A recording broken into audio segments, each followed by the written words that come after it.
नमस्कार। मानव सभ्यता और शेष प्राणी नाम के इस चैनल में मैं आपका स्वागत करता हूँ।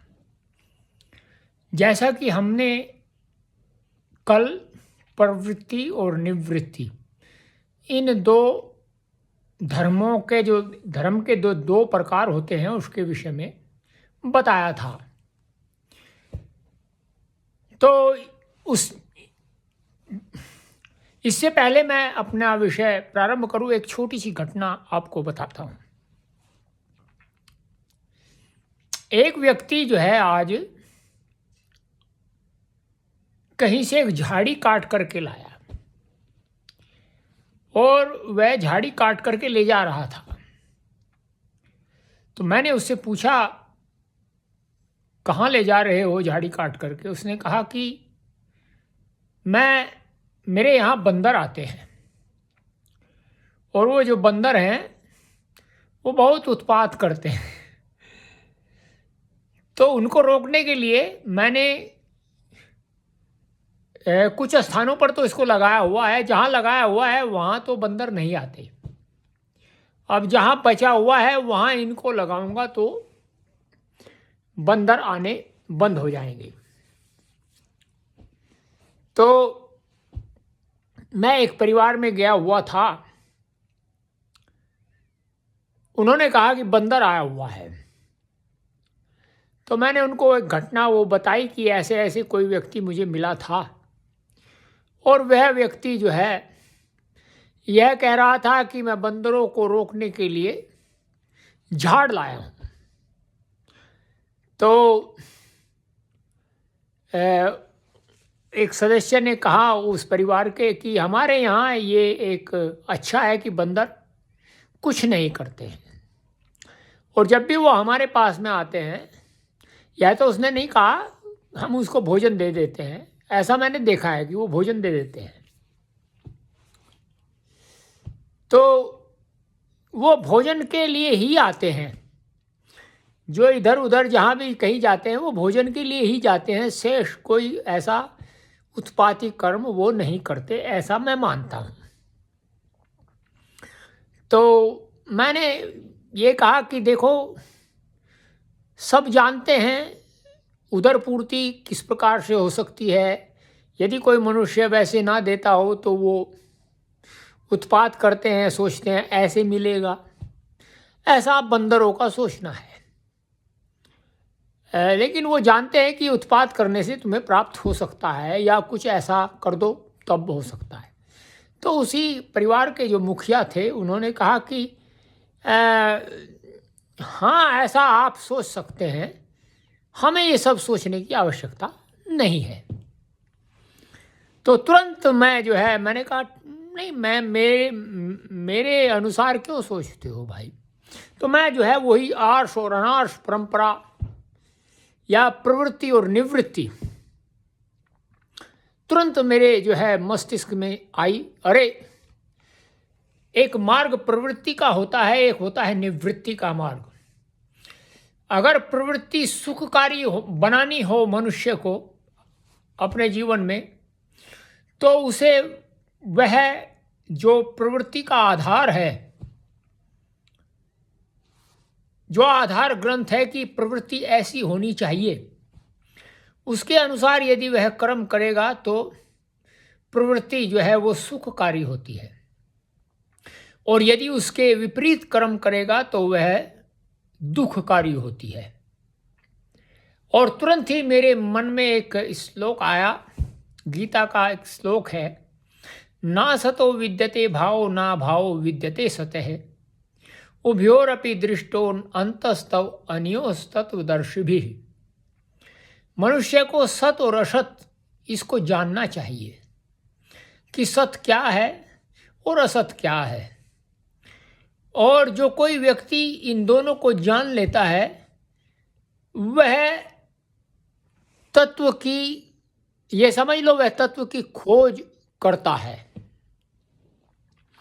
तो मैं तुरंत ही ये जाना कि देखो, इनका जो मार्ग है ना तो वो निवृत्ति का है।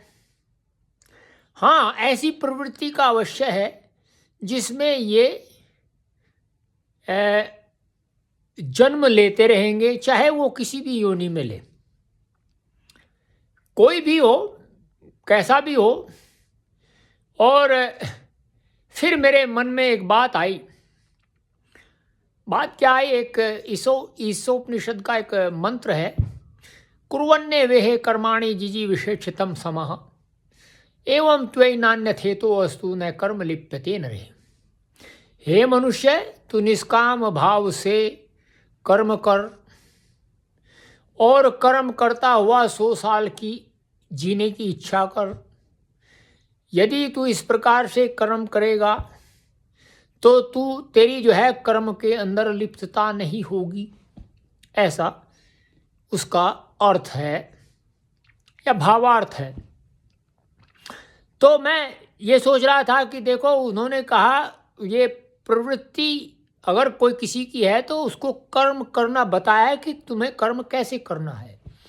और जो यही ना जानता हो कि वृत्ति, प्रवृत्ति और निवृत्ति ये सब क्या होती है, वे कर्म क्या करता है और वे कर्म कैसे होते हैं, ये आप अनुमान लगा सकते हैं। इससे मैं आपको ये बताना चाह रहा था। अब आपको मैं जो बता रहा था कि जो प्रवृत्ति का निवृत्ति होती है वो कैसी है, वो तो होती है ईश्वर की और या महापुरुषों की अर्चना करना। और जो प्रवृत्ति होती है वो होती है दान, परोपकार, मैत्री आदि पुण्य कर्मों का आचरण करना। जैसे स्तुति, श्रृंगार, धूप, दीप, नैवेद्य, ये मूल आचरण सभी धर्मों के समान है। वैदिक परंपरा के अनुसार अग्नि में हव्य का देना वह देवों की अर्चना है। और जो है दान तथा सोमादि नैवेद्य, ये नैवेद्य है।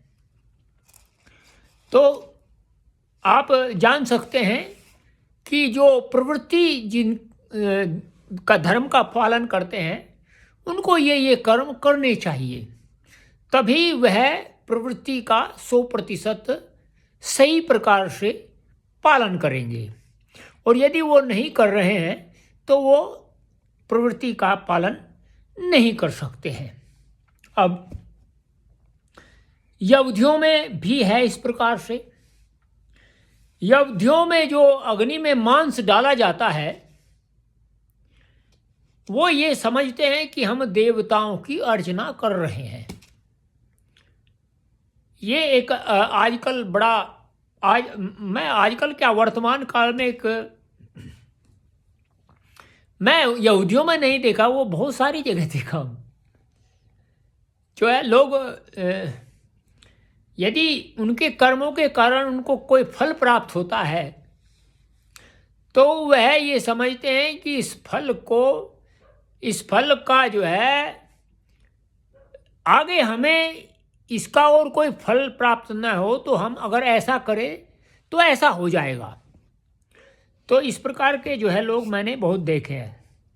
ईसाइयों के अंदर सैक्रामेंट और आहार्य के ऊपर ग्रेस पाठ तथा मुसलमानों द्वारा कुर्बानी और नमाज भी ये नैवेद्य समर्पण का ही रूप है। प्रवृत्ति धर्मों से सुख प्राप्ति होती है। सुख प्राप्ति सांसारिक सुख प्राप्ति होती है, अर्थात आप इस संसार में रहेंगे तो केवल जो वस्तुएं का उपभोग लोग करते हैं जिनसे वह सुख मानते हैं, एकांतिक सुख, वह मिलता रहेगा। बौद्ध, ईसाई, मुसलमानों में भी ऐसे कर्मों के इसी प्रकार के फल में विश्वास रखते हैं। स्वर्ग एवं नरक संबंधी सत्य जानने के लिए अलौकिक दृष्टि की आवश्यकता है। अब जो है लोग स्वर्ग और नरक का में बहुत विश्वास करते हैं, लेकिन वे ये नहीं जानते कि स्वर्ग और नरक का जो है उसका सत्य क्या है, उसको जानने के लिए सबसे पहले तो अलौकिक दृष्टि चाहिए। जब मनुष्य की अलौकिक दृष्टि होगी तभी वह सत्य के पथ पर चलकर प्रवृत्ति धर्म का भी पालन कर सकता है। जब मनुष्य की अलौकिक दृष्टि होगी वह सत्य के पथ पर चलकर निवृत्ति धर्म का भी पालन कर सकता है, और यदि नहीं है तो वह कुछ नहीं कर सकता। तो अब जो है दो प्रकार के मैंने आपको बताया था संप्रदाय हैं, एक आर्ष संप्रदाय है, एक अनार्ष संप्रदाय है। जो आर्ष संप्रदाय है वह सांख्य और वेदांत, सांख्य दर्शन और वेदांत दर्शन, इन सभी दर्शनों में को वह मानता है, या जो इन दर्शनों के आधार पर चलते हैं या अनुसरण करते हैं वे आर्ष संप्रदाय से संबंध रखते हैं। और बौद्ध, जैन, मुसलमान आदि ये जो है सभी अनार्ष संप्रदाय से आते हैं। अब